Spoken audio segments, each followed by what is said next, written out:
Баршаңызға сәлем достар, менің каналыма қош келдіңіздер. Мен сіздерге бүгін безеуді үй жағдайында қалай кетіруге болатынын айтатын боламын.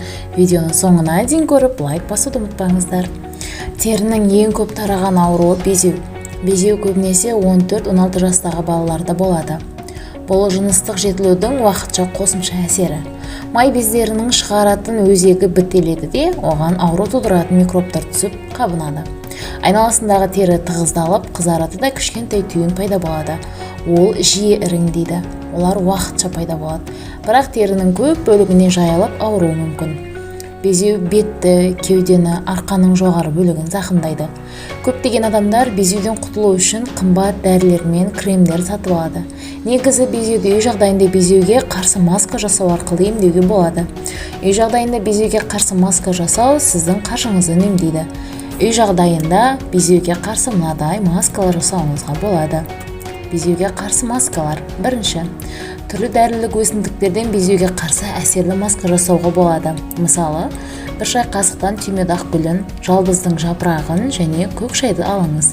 Қоспаға 1 стакан қайнаған су қосып, суытып қойыңыз. Осы тұнбамен безеу шыққан теріні таңертең және кеште сүртіп тұруы тиіс. Тұнбаны тоңазытқышта сақтау керек. Екінші, безеуді кетіру үшін кәдімгі тіс пастасында қолдануға болады. Тіс пастасы міндетті түрде ақ болу керек, түрлі түсті болмаған абзал.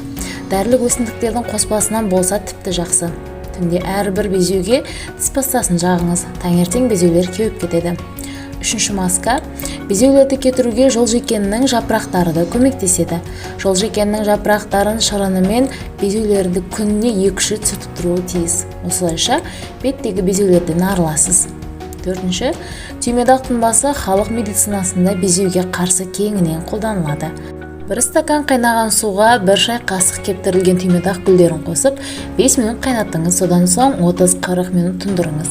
Осы тұнбамен күнделікті таңертең және кешке безеу шыққан теріні сүртіңіз. Достар, осымен видеоның соңына да келіп жеттік. Видео сіздерге ұнады деген ойдамын. Каналға тіркеліп, лайк басуды ұмытпаңыздар.